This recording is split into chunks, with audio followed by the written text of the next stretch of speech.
아버지, 이러다가 건강에 문제가 생기면 어떡하라고요? 큰아들의 목소리가 요양원 복도를 가득 메웠습니다. 너는 내가 건강할 때도 문제를 만드는구나. 내 걱정은 안심이 아니라 족쇄야. 아버지의 말에 큰아들은 멈칫했지만 곧 다시 목소리를 높였습니다. 요양원이 제대로 관리하지 못하면 제가 직접 나설 수밖에 없지 않습니까?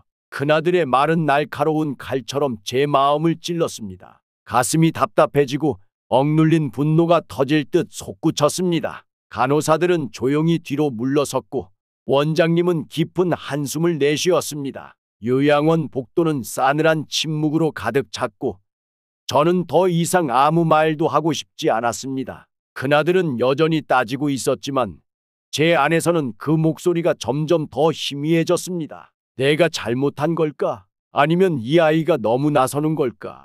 생각이 복잡해지며 눈가가 뜨거워졌습니다. 그만해라. 내가 너한테 감시당하려고 여기 온 게 아니야. 안녕하세요, 구독자 여러분. 날씨가 점점 추워지는데 건강은 잘 챙기고 계신가요? 오늘의 사연은 요양원에서 발생한 예상치 못한 갈등 이야기입니다. 간병과 가족의 사랑이라는 이름으로 벌어진 충격적인 사건인데요. 실시간 간병 앱, 이 아버지와 가족 간의 갈등을 어떻게 증폭시켰는지, 그리고 그 결과는 어떻게 이어졌을지 함께 보시죠. 구독과 좋아요, 그리고 알림 설정은 이 채널을 운영하는 데 큰 힘이 됩니다. 그럼 바로 시작해 보겠습니다. 안녕하세요. 저는 서울 근교 요양원에서 생활 중인 74세 박성호입니다. 몇 년 전 몸 상태가 좋지 않아 요양원에 들어오게 되었어요.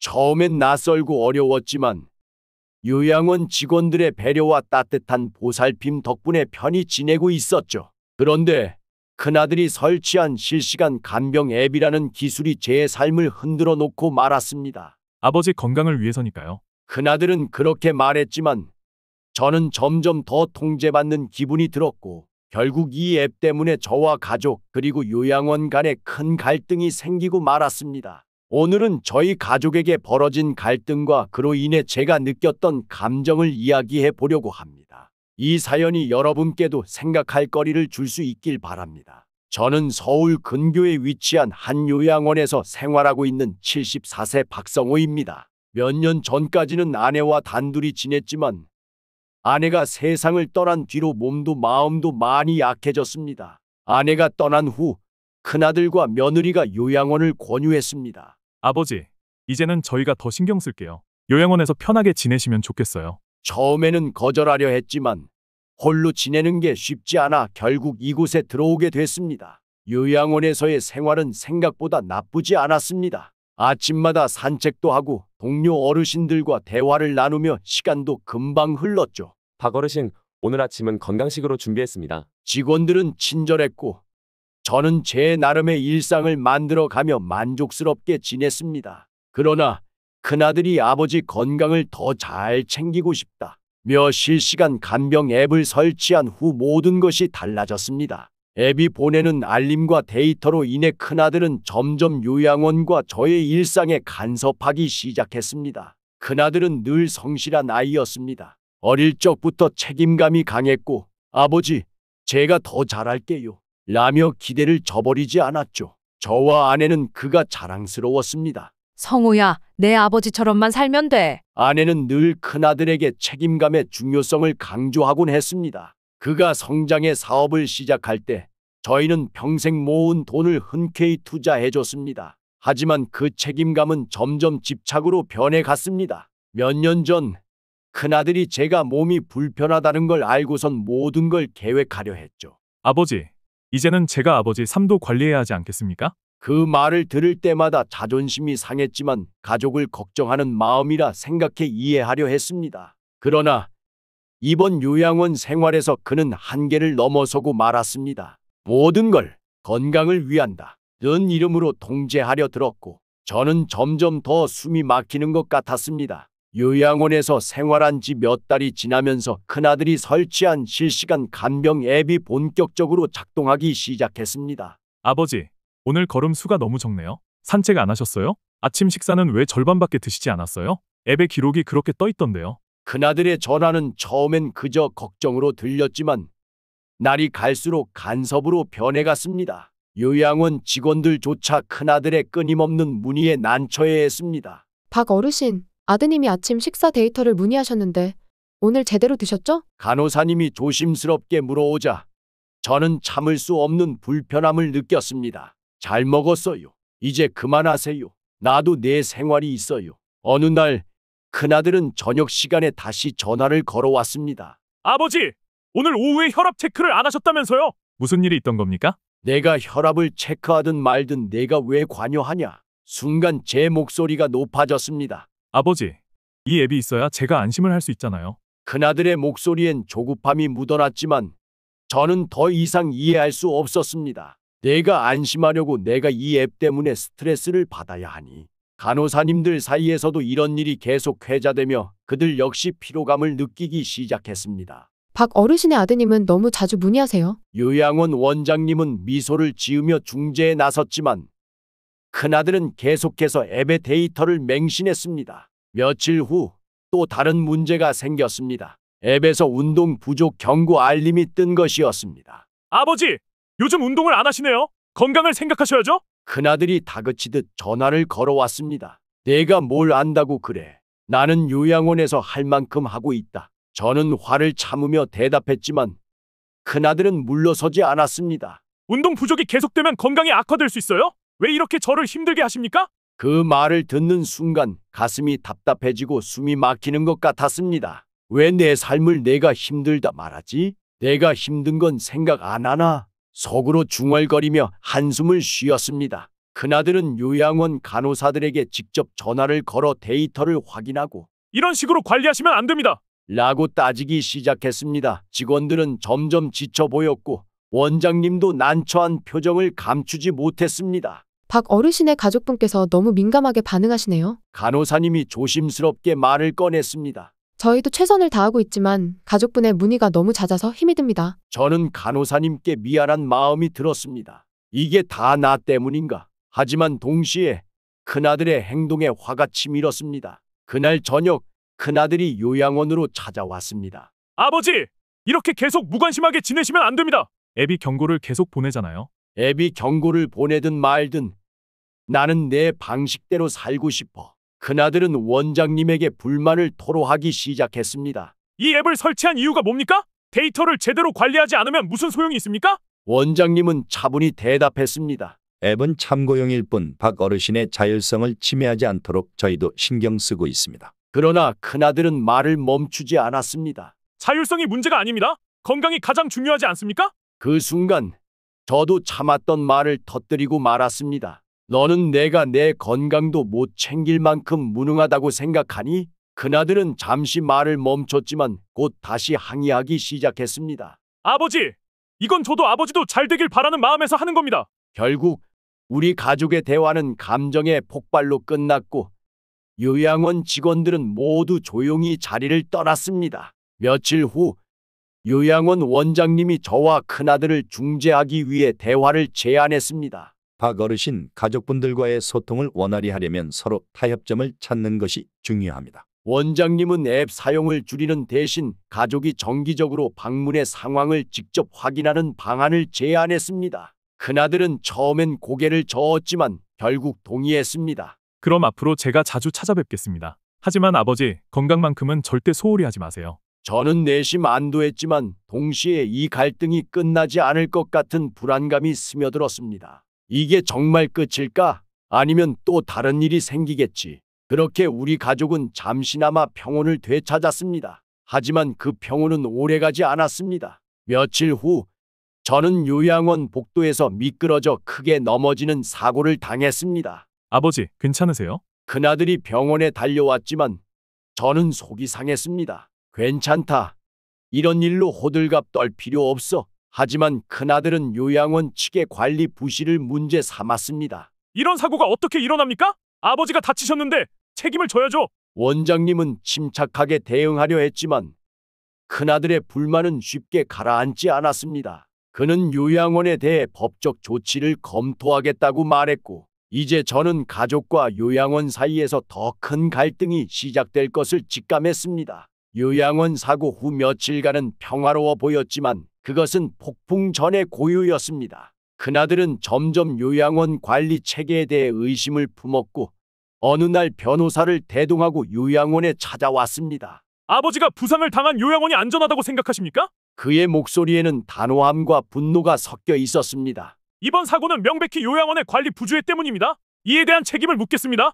요양원 원장님은 당황하지 않고 차분히 대답했습니다. 박 어르신의 사고는 안타까운 일이지만 저희도 즉시 대책을 마련하고 있습니다. 현재 안전시설을 점검하고 보완 중입니다. 하지만 큰아들은 더 이상 설득되지 않았습니다. 그런 말로는 부족합니다. 제가 직접 확인할 겁니다. 변호사가 끼어들었습니다. 요양원의 관리 부실로 인해 어르신께 부상이 발생한 건 사실입니다. 적절한 보상이 필요합니다. 원장님은 깊은 한숨을 쉬며 말했다. 모든 일이 법적 분쟁으로 이어지는 것이 꼭 좋은 해결책은 아닙니다. 오히려 박 어르신께 불편함을 드릴 수도 있습니다. 저는 이 모든 상황이 너무 답답했습니다. 그만 좀 해라. 큰아들과 변호사의 대화가 이어지는 가운데 제 목소리가 복도를 울렸습니다. 아버지, 이건 아버지를 위한 겁니다. 요양원이 문제를 바로잡아야 하지 않겠습니까? 큰아들이 진지하게 말했지만 저는 더 이상 그의 말을 받아들일 수 없었습니다. 너는 내가 정말 내 도움 없이는 아무것도 못하는 사람처럼 보이냐?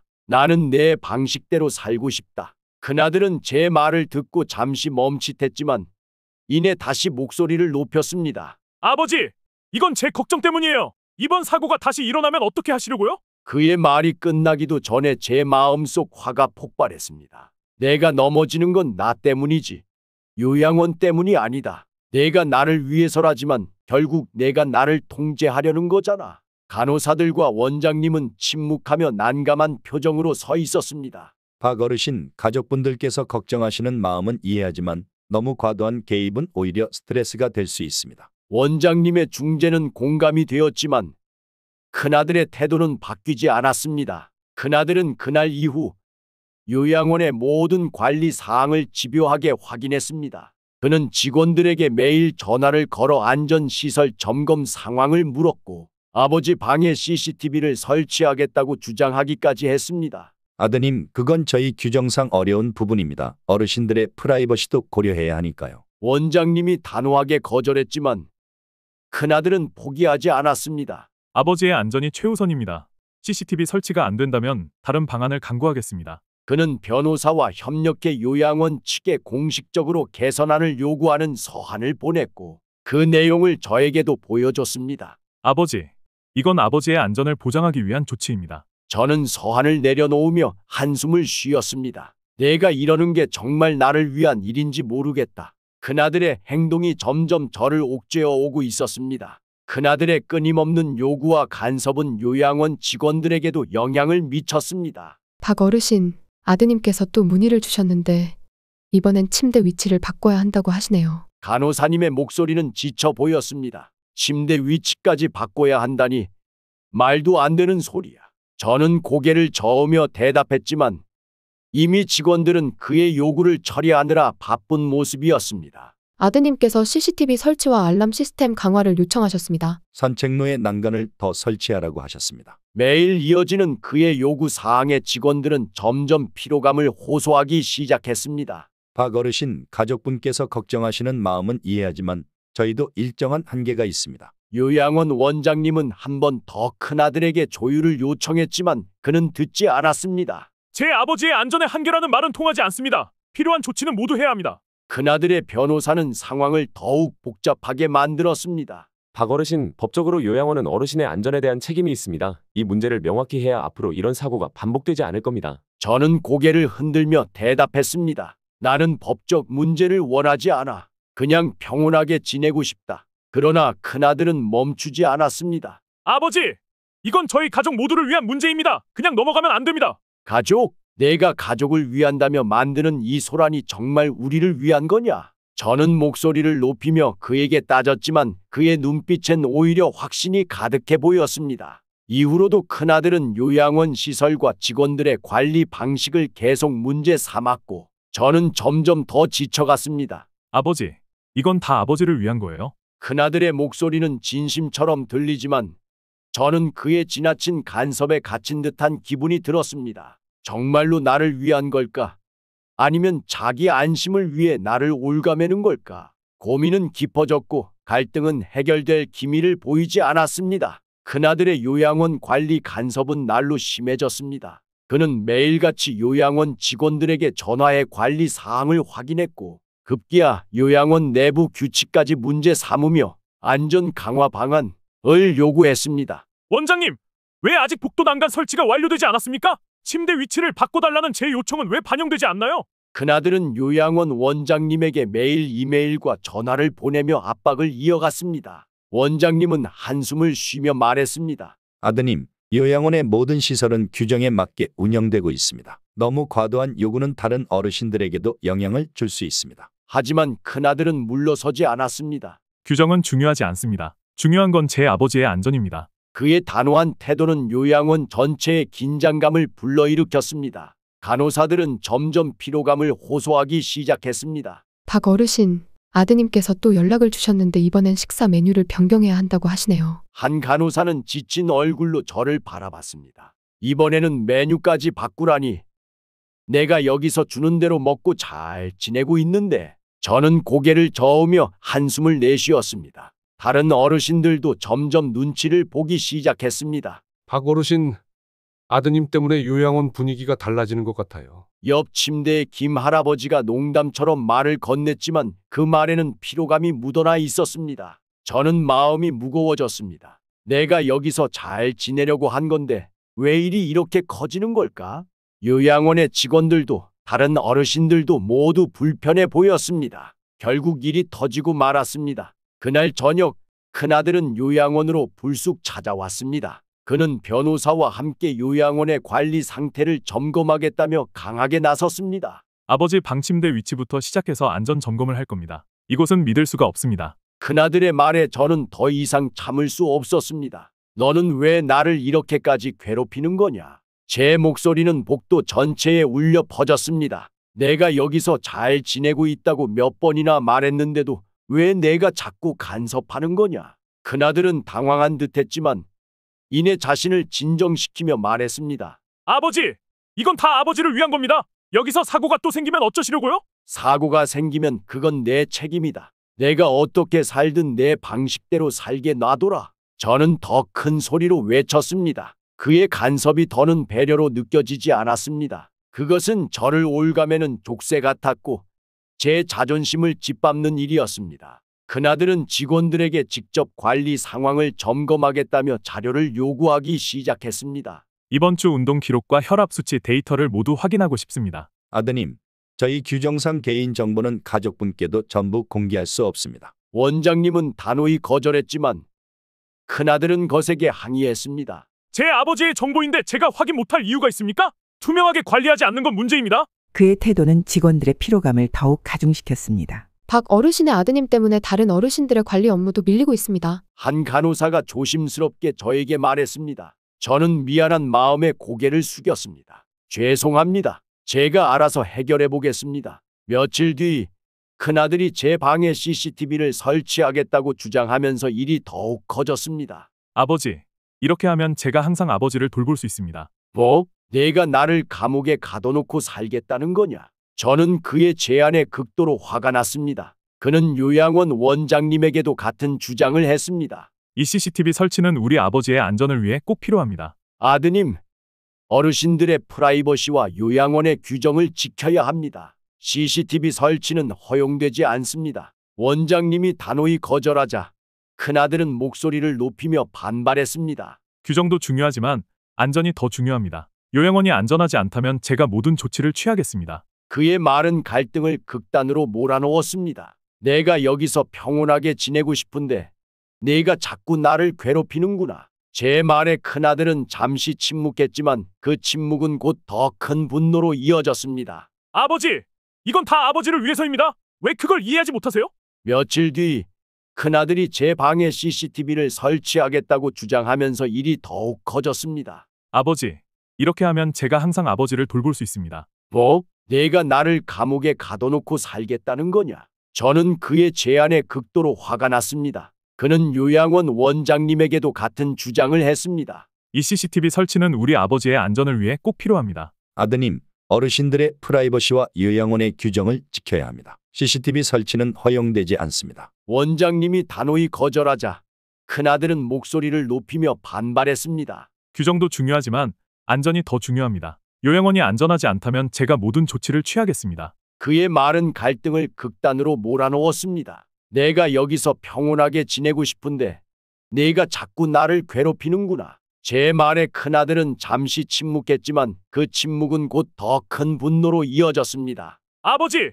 이건 다 아버지를 위해서입니다. 왜 그걸 이해하지 못하세요? 큰아들은 요양원을 상대로 본격적인 법적 대응을 시작했습니다. 아버지 사고에 대해선 요양원이 책임을 져야 합니다. 안전관리 소홀은 용납할 수 없습니다. 그는 변호사와 함께 요양원에 공식적으로 소송을 제기하며 본격적인 싸움에 나섰습니다. 원장님은 깊은 한숨을 쉬며 말했습니다. 저희는 최선을 다해 관리하고 있습니다. 하지만 이 문제로 다른 어르신들께도 불편을 끼칠까 걱정입니다. 그의 목소리에는 지친 기색이 역력했지만 큰아들은 물러서지 않았습니다. 저는 그 모습을 지켜보며 더 이상 참을 수 없었습니다. 그만해라. 너는 지금 나를 돕는 게 아니라 더 괴롭히고 있어. 큰아들은 잠시 멈칫했지만 이내 다시 목소리를 높였습니다. 아버지! 이건 다 아버지의 안전과 복지를 위한 겁니다. 복지? 내가 말하는 복지는 나를 감시하고 통제하는 거잖아. 저는 분노가 치밀어 오르며 목소리를 높였습니다. 그의 더웅이 이제는 억압처럼 느껴졌습니다. 그날 밤 저는 방에 앉아 깊은 고민에 빠졌습니다. 내가 이대로 계속 참아야 할까? 아니면 내 목소리를 내야 할까? 큰아들이 요양원과의 갈등을 키우는 동안 저는 점점 더 고립되어 갔습니다. 가족이란 이름 아래 저는 스스로의 삶을 잃어가고 있었습니다. 결국 저는 결심했습니다. 더는 참을 수 없다. 내 삶은 내가 지키겠다. 다음 날 저는 요양원 원장님과 긴 대화를 나눴습니다. 원장님, 제 아들 때문에 요양원이 곤란한 상황에 처한 걸 알고 있습니다. 제가 해결하겠습니다. 저는 큰아들에게 직접 맞서기로 했습니다. 내가 나를 위해 한다는 그 모든 행동, 사실은 나를 괴롭히고 있는 거다. 이제 그만둬라. 큰아들은 당황한 듯 제 얼굴을 바라봤습니다. 아버지, 그게 무슨 말씀이세요? 저는 아버지를 돕고 싶어서. 돕고 싶다고? 그건 내 생각이지. 내 도움은 내가 원치 않는 방식이야. 저는 단호하게 말했습니다. 내가 여기서 어떻게 지낼지는 내가 결정한다. 너는 나를 통제하려 들지 마라. 큰아들은 처음으로 말을 잇지 못했습니다. 그동안 그는 자신이 올바른 일을 하고 있다고 믿었지만 제 강한 반응에 충격을 받은 듯 보였습니다. 저는 변호사를 찾아가 조언을 구했습니다. 제가 제 아들 때문에 불편을 겪고 있다는 걸 기록으로 남기고 싶습니다. 변호사는 제 이야기를 들으며 메모를 시작했습니다. 가족 간의 갈등이 깊어질 수 있겠지만 어르신의 의사를 분명히 하는 것이 중요합니다. 저는 또한 요양원 직원들과도 협력하기로 했습니다. 제가 큰아들의 간섭을 줄일 방법을 찾고 있습니다. 협조해 주실 수 있나요? 직원들은 저희 결심에 고개를 끄덕이며 동의했습니다. 며칠 후 저는 큰아들에게 단호한 입장을 전달했습니다. 앞으로 내가 요양원에 간섭하지 못하도록 법적 조치를 취할 준비가 되어 있다.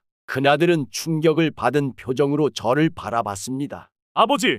이건 정말 저를 몰아내겠다는 말씀이세요? 내가 계속 나를 괴롭힌다면 그렇게 해야겠지. 저는 냉정하게 대답했습니다. 이제부터는 내가 내 삶을 지키는 법을 배우려고 한다. 너도 그걸 존중해라. 큰아들은 말없이 고개를 숙였습니다. 그가 저항할 수 없는 저희 단호한 태도가 처음이었기 때문이었습니다. 이후로 큰아들은 더 이상 요양원에 직접 간섭하지 않았습니다. 그는 자신의 행동이 잘못되었음을 깨닫는 듯 보였고 저는 점차 평온을 되찾았습니다. 박 어르신, 아드님께서 요즘은 연락을 자제하시는 것 같아요. 간호사님이 미소 지으며 말했습니다. 아드님께서도 이제 어르신의 의사를 존중하기로 한 모양입니다. 저는 한숨을 내쉬며 고개를 끄덕였습니다. 이제야 내 삶을 다시 찾을 수 있을 것 같다. 몇 주 후 큰아들이 요양원을 다시 찾아왔습니다. 이번에는 변호사도 거친 목소리도 없었습니다. 그는 조용히 방으로 들어와 제 옆에 앉았습니다.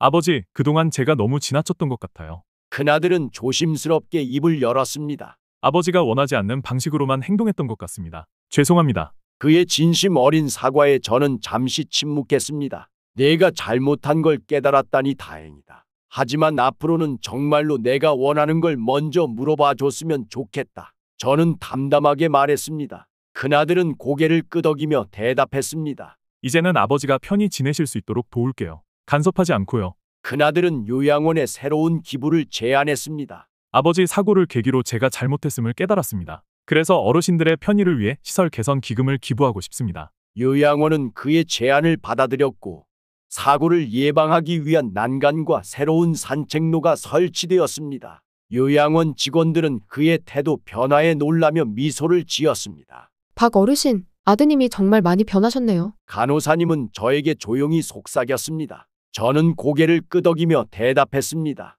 이제야 나도 마음이 좀 편안해지네. 큰아들은 이제 정기적으로 요양원을 방문해 제가 필요로 하는 것만 돕기로 했습니다. 아버지, 산책 나가실 때 도와드릴까요? 그 정도는 내가 혼자 할 수 있다. 하지만 내가 함께 걷고 싶다면야 같이 걷자. 그와 함께 산책로를 걸으며 저는 오랜만에 가족의 따뜻함을 느낄 수 있었습니다. 큰아들은 더 이상 저를 관리하거나 통제하려 하지 않았습니다. 대신 제 이야기를 듣고 제 결정을 존중하려 노력했습니다. 저는 이번 사건을 통해 가족 간의 소통이 얼마나 중요한지를 절실히 깨달았습니다. 내가 원하는 것은 내 사랑이지 내 통제가 아니었다는 걸 내가 알아줘서 정말 고맙구나. 큰아들은 눈물을 글썽이며 고개를 끄덕였습니다. 그날 이후 우리 가족은 갈등을 뒤로하고 새로운 관계를 시작했습니다. 저는 스스로의 삶을 지킬 수 있게 되었고 큰아들은 더 성숙한 가족으로 자리 잡았습니다. 여러분도 가족과의 갈등이 있으신가요? 가끔은 서로의 이야기를 들어주는 것만으로도 관계는 달라질 수 있습니다. 저처럼 가족의 사랑이 통제가 되지 않도록 현명하고 지혜롭게 소통해 보세요. 구독자 여러분의 경험도 댓글로 나누어 주시면 감사하겠습니다. 다음 이야기로 다시 찾아뵙겠습니다. 구독과 좋아요 부탁드려요.